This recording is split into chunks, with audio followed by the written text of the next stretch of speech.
Nobody ever remembered her name on the first try. That was the thing about being human on a station full of species who could bench press a shuttle or see through walls. You became furniture. You became background noise. Nora Hadley had been on Helios 9 for 11 months, and the barista drone at the canteen still listed her meal preference as unknown biped. She did not complain. Complaining required someone willing to listen. Helios 9 was a research station the size of a small city, bolted into orbit around a blue gas giant called the Luna. 300 crew members from 14 species lived and worked there under the banner of the Galactic Cooperative. Humans had only joined the cooperative 6 years ago, and the galaxy had not exactly rolled out a welcome mat. Most species tolerated humans the way a person tolerates a stray cat that wanders into their yard. Harmless, maybe a little amusing, but certainly not worth paying attention to. Nora was a xenobiologist. She studied alien plant life, cataloging species from planetary surveys and figuring out which ones could be useful for medicine, agriculture, or fuel. It was important work. Nobody cared. Her assigned lab partner, a young Gorvathi officer named Drennick, had requested a transfer on his second day rather than take instructions from a creature half his size with no claws, no armored skin, and no venom glands. She worked alone now. That was fine. She was used to it. The Biodome Lab was her sanctuary. Rows of alien plants under artificial sunlight, each one tagged and monitored. She talked to them sometimes when the silence got too heavy. She knew they could not hear her. That was not the point, that on the morning everything started going wrong. Nora was elbow-deep in soil from a world called Tessera 6, repotting a fungal specimen that smelled like burnt sugar. The station intercom buzzed with an announcement about the upcoming deep space sensor sweep near an uncharted nebula on the edge of their sector. Routine stuff. She barely listened. What she did listen to was the crew briefing 2 hours later, because attendance was mandatory for all department heads. She sat in the back row of the briefing hall, a room designed for species ranging from 4 feet to 12 feet tall. Her chair was comically large. Her feet did not touch the floor. Drano, the station's security chief, ran the briefing. He was Gorvathi, 8 feet of scale muscle with a jaw that could crush titanium alloy. He walked the room like he owned it, because in every way that mattered on the station, he did. The Gorvathi were the cooperative's warrior class. They filled every security post on every station from the core worlds to the rim. Strength was their currency, and by that economy, Nora was bankrupt.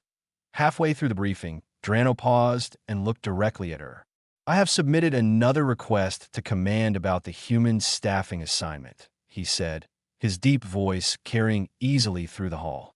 "This is a deep rim station. We need specialists who can contribute in a crisis, not lab workers who study flowers." A ripple of quiet agreement moved through the room. Nora felt it like a wave of cold water. Finna, the Sylvan diplomat, raised one slender hand. She was tall and elegant, with translucent wings that caught the light like stained glass. "Perhaps we should acknowledge that humans have their uses in controlled environments," she said smoothly. "Every species contributes in its own limited way." It was meant as a defense. It landed worse than the insult. Nora said nothing. She had learned that silence was easier than arguments she could never win. After the briefing, she walked back to her lab through the long, curved corridors of the station, passing Gorvathi patrols and Sylvan diplomats and Paliki engineers, all of whom looked through her like she was made of glass. Rulo caught up with her near the biodome entrance. He was Paliki, stocky, four-armed, amphibian skin that shifted between green and blue, depending on his mood. Right now, he was a guilty shade of teal. "That was unfair," he said. "What Drano said. I should have spoken up." "It is fine, Rulo." "It is not fine. Then it is what it is." She smiled at him because he meant well, and meaning well was rare enough to be worth protecting. That night, alone in her lab, Nora pulled up the raw data from the sensor sweep. She was not supposed to have access to it, but the station's security protocols had a blind spot for personnel flagged as low threat, which meant her. Nobody bothers locking the door against someone they do not consider dangerous. She found the anomaly buried in the background radiation readings. A pattern rhythmic, almost biological, pulsing from deep inside the nebula. It did not match any known cosmic phenomenon in the cooperative database.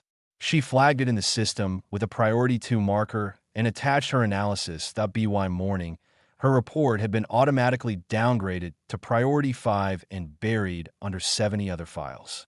Nobody had read it. Nora stood at the viewport in the observation lounge, looking out at the nebula. It hung in space like a bruise, purple and black, and swirling at the edges.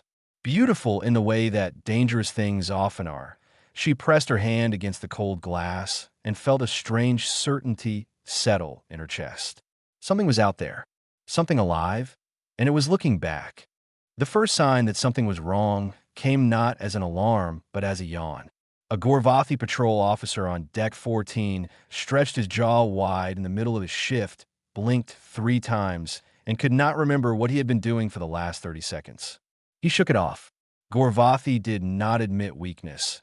Not even to themselves. 48 hours had passed since the sensor sweep, and Helios 9 was developing a strange kind of tiredness. Crew members on the outer decks reported feeling heavy. Not sick, not injured, just slow, like walking through water that was not there. The medical bay ran scans and found nothing. The chief physician, a Paliki with 6 decades of experience, called it shift fatigue and recommended extra rest cycles. Nora noticed it too, but she noticed it differently. She was a biologist. Patterns were her language, and this pattern had a pulse. She pulled her flagged anomaly report back up and overlaid it against the station's internal sensor logs. The interference bursts on the long-range communications matched the rhythmic pattern from the nebula. Same frequency, same interval. The thing she had detected out there was now affecting systems in here. She went to Drano first because he was security chief, and this was by any reasonable definition a security matter.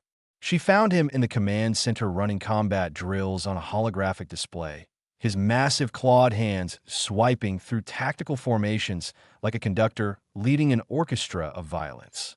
The interference is not random, she told him. It matches the anomaly I flagged 2 days ago. Something is approaching the station, or already here, and it is affecting the crew. Drano did not look up from his display. The crew is tired. We ran double shifts last cycle. This is not fatigue. The outer deck reports correlate with the signal bursts. The closer to the station's hull, the stronger the effect. He finally looked at her, down at her. From his height, everyone was down, but with Nora it felt deliberate. Hadley, I have 400 years of combined Gorvathi combat experience on my security team. If there was a threat, we would know. You would know if it was a threat you could see or shoot. What if it is neither? His upper lip curled, showing a row of teeth that could shred metal. Leave security to those built for it. She left. She went to Fenna next, catching the Sylvan diplomat between meetings in the glass-walled conference suite on Deck 7. Fenna listened with the practiced patience of someone whose entire career was built on looking attentive while thinking about something else. Nora, I appreciate your diligence, Fenna said when she finished. But you're a botanist. Perhaps you're seeing patterns where there are only coincidences. Humans do tend to overthink, you know? It is one of your more endearing qualities. Nora wanted to scream. She smiled instead. If I am wrong, I have wasted 10 minutes of your time. If I am right, we have a problem that is getting worse every hour. I will make a note of your concerns, Fenna said, which was diplomatic language for, I will forget this before you reach the door. That night, Patrol Team 6 went silent point 4 Gorvathi warriors on a routine sweep of the station's outermost ring, stopped responding to communications at 0347 station time. The response team found them 20 minutes later in a maintenance corridor. All 4 were standing upright, mid-stride, frozen solid. Not ice, not paralysis in any medical sense. They were simply stopped, eyes open, muscles locked, lungs holding a breath that never came out. Their hearts were beating, but barely. 1 pulse every 40 seconds. The station went to full alert. Drano roared orders from the command deck. Fenna sent emergency dispatches to the nearest cooperative outpost, 3 days away at fastest speed. The medical team ran every scan they had and found nothing they could explain. The warriors were alive but unreachable, trapped somewhere between consciousness and death. Nobody connected it to Nora's warning. Nobody even thought of her. She was already in her biodome lab, buried in the cooperative's deep archive, searching through records so old they were stored in formats the current systems barely recognized. Most species did not keep history the way humans did. They remembered victories and forgot mysteries. But fragments survived, scattered across a dozen civilizations, all describing the same thing: an entity that moved through the spaces between stars. A thing that did not kill, but stopped. Ancient species had called it by different names, but the translation was always the same. The stillborn, a parasitic hive consciousness that drifted through deep space, feeding on living neural energy by freezing it in place. It did not need doors or airlocks. It moved through energy fields, through the hum of electrical systems, through the ambient charge that every living brain produced. And it was already inside the station.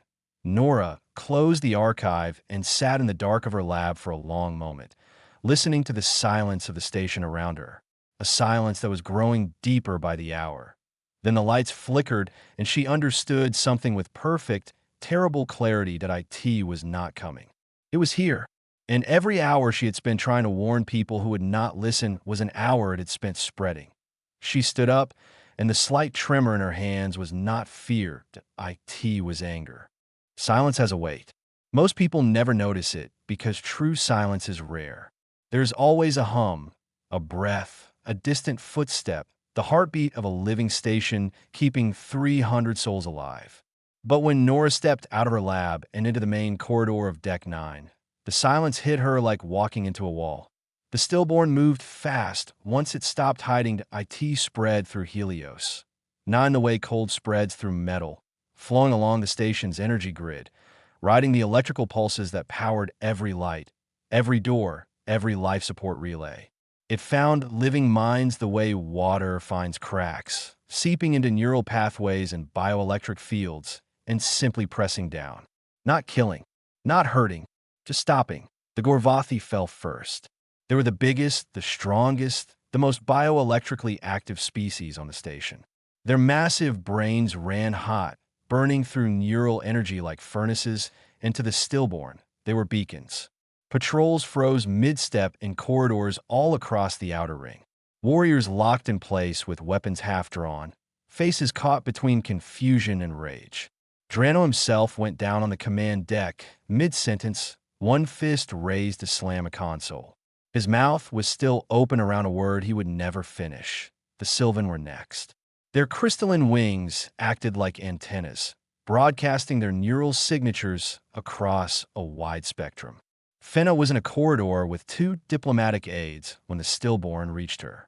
She had enough time to open a communication channel and begin a distress call. "This is Helios 9. We are experiencing," then nothing.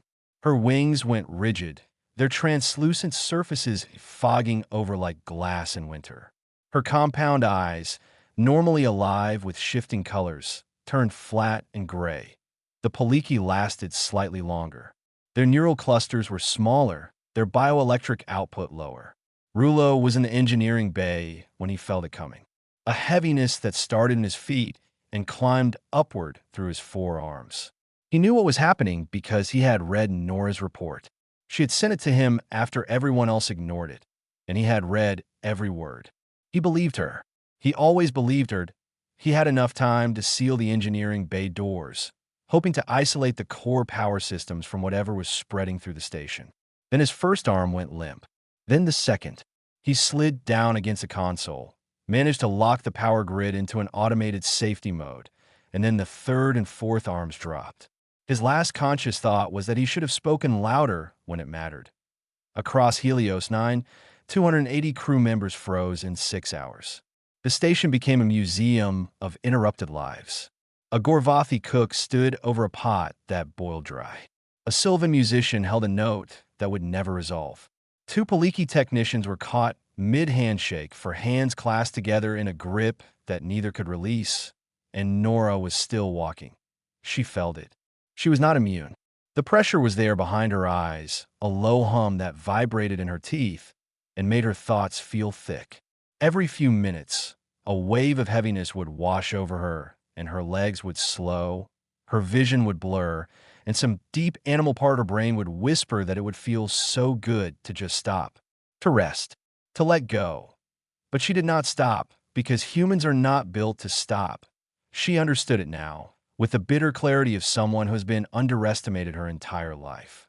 The stillborn's attack was calibrated for the galactic standard, species with large neural clusters, high bioelectric output, powerful brains that burn bright and hot. The bigger the signal, the easier the grip. The Gorvathi, the strongest species on the station, had been the easiest prey. Humans were small. Their brains were efficient, but not powerful by galactic standards.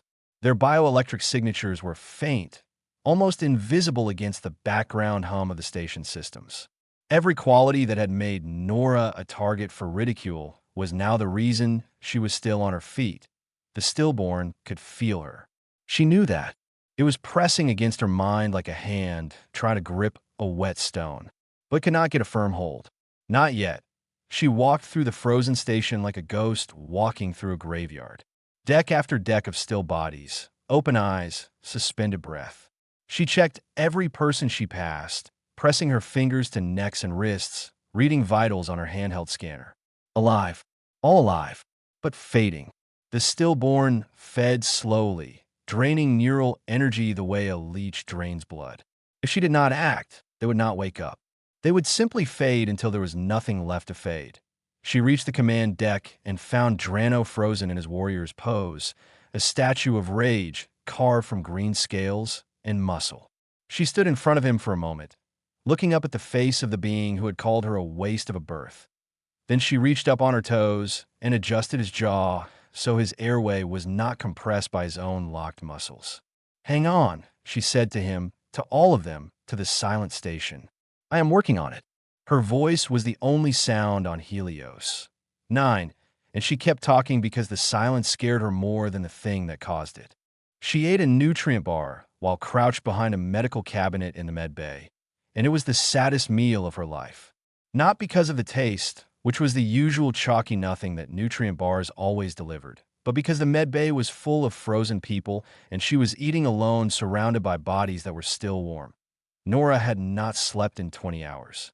Her hands shook when she held them out in front of her, a fine tremor that she could not control.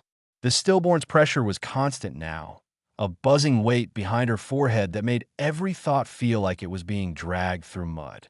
She was still moving, still thinking, but each hour cost her more than the last. She had a plan. It was not a great plan. It was the only plan. The stillborn was a colonial organism.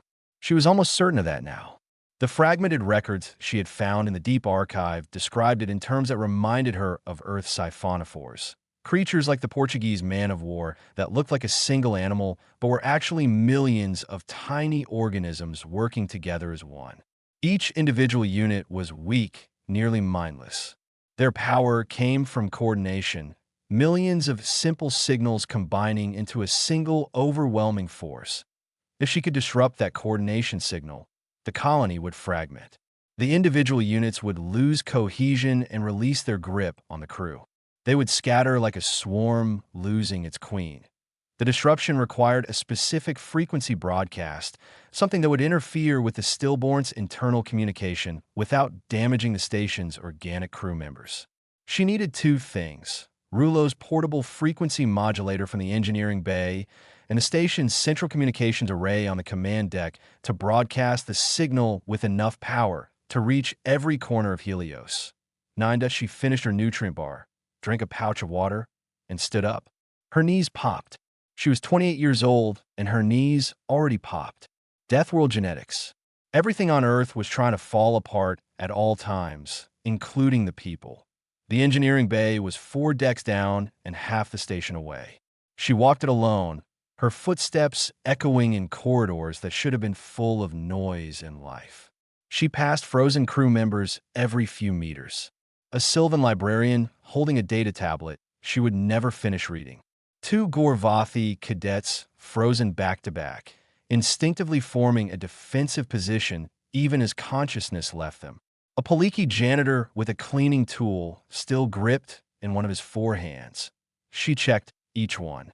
adjusted positions where muscles had locked at bad angles, made sure airways were clear.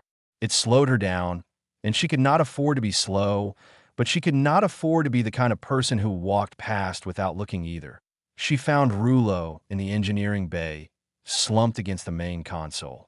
His skin had gone pale blue, the color Paliki turned when her systems were running at minimum. All four arms hung loose at his sides, but his eyes were closed peacefully, and when she checked his vitals, his readings were stable. He had sealed the bay and locked the power grid before he went down. Even falling, he had been thinking of the station. She squeezed his hand. "I need to borrow your modulator," she said. "I will bring it back." The modulator was a compact device designed for calibrating energy relays.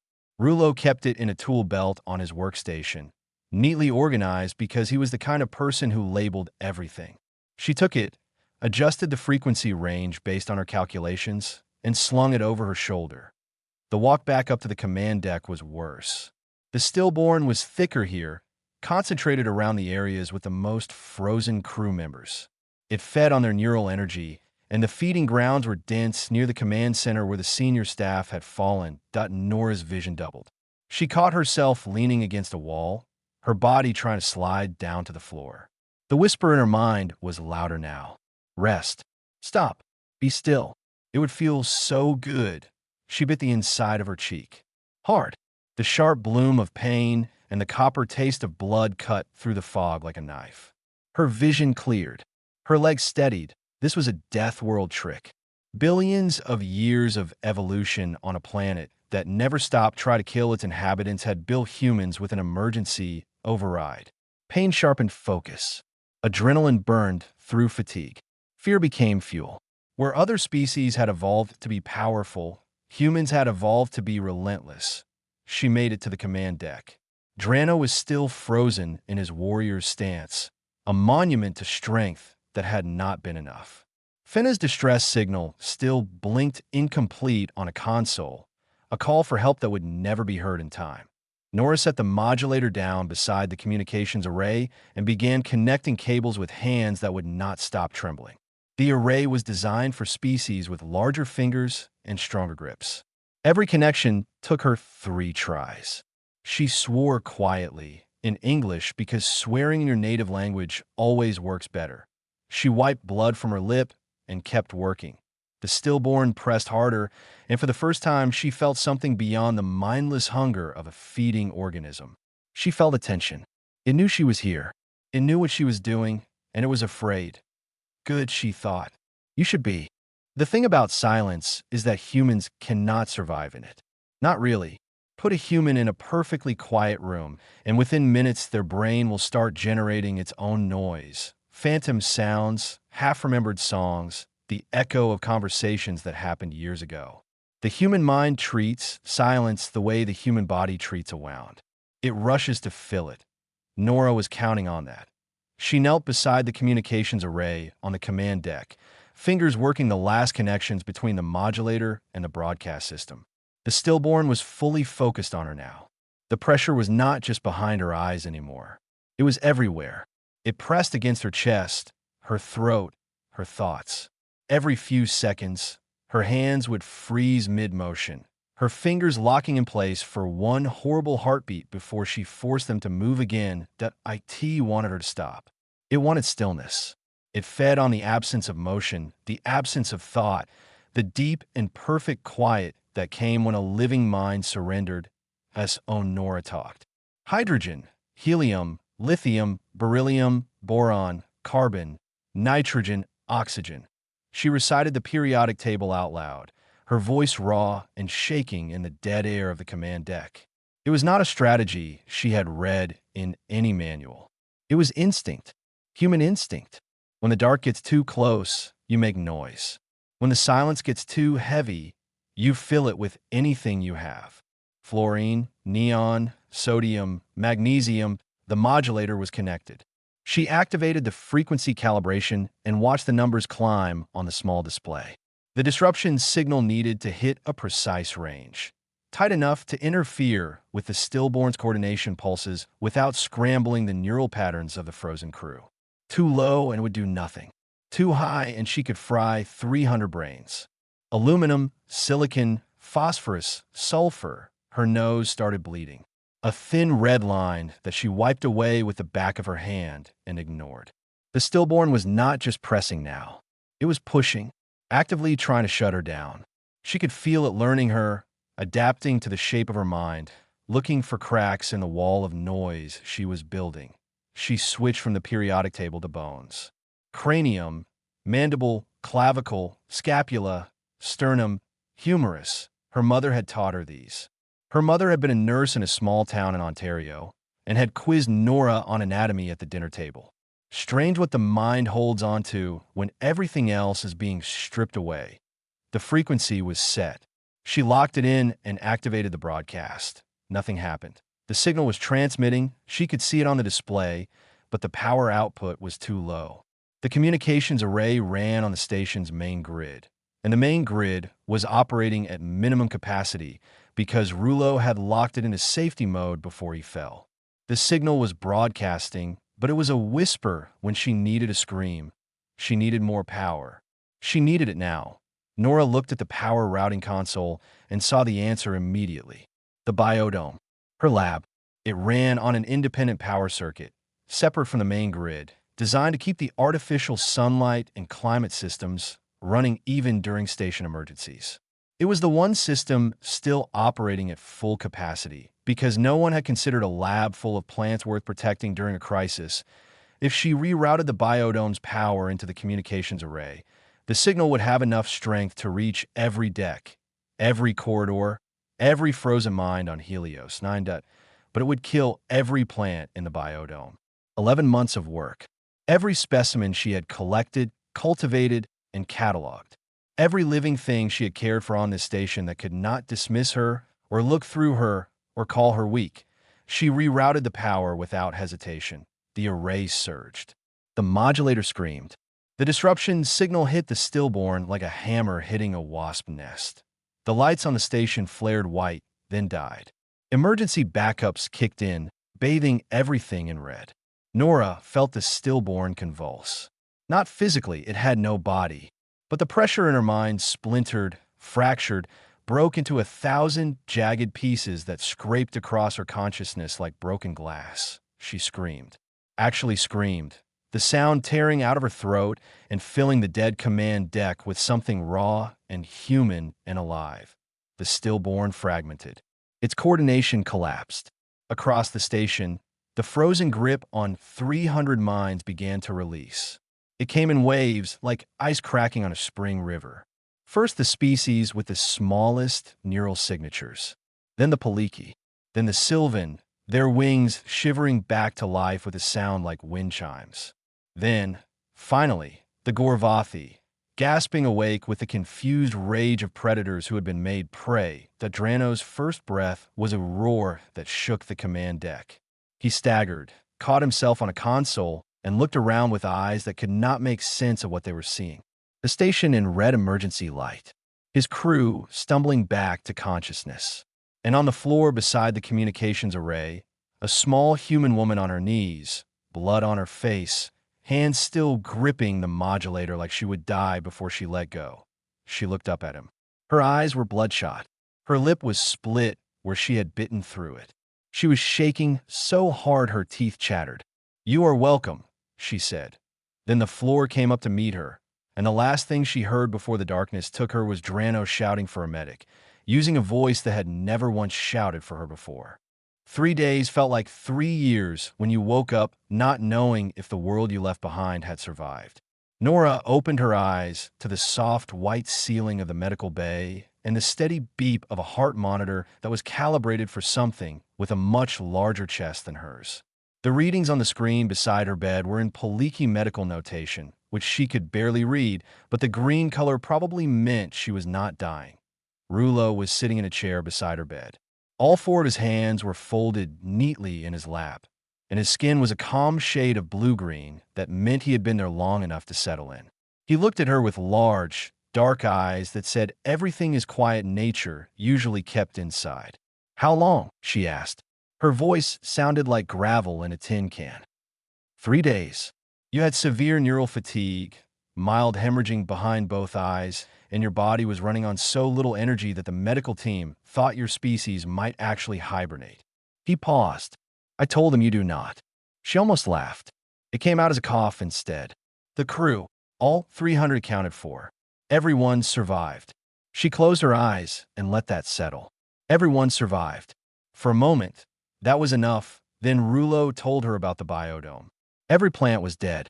The power reroute had drained the entire system in seconds, killing the sunlight arrays and the climate controls. 11 months of specimens from 14 different worlds gone. The fungal cultures from Tessera, 6 that she had spent 3 months cultivating. The bioluminescent ferns from Paliki Prime that Rulo had helped her plant on his day off. The tiny flowering vine from an unnamed moon that she had been secretly proud of because no one had ever successfully grown one off-world before. All of it dead. She took the news the way she took everything. Quietly, with a small nod and a long breath and hands that gripped the bedsheets just a little too tight. Rulo saw it. He did not say anything. He just moved his chair an inch closer. Drano came on the second day of her recovery. He walked into the medical bay the way he walked into every room, like the walls should be grateful for his presence. But something was different. His stride was shorter. His shoulders, usually thrown back in permanent challenge, were held lower. He stopped at the foot of her bed and stood there for a long moment, looking at her. Then he placed something on her bedside table.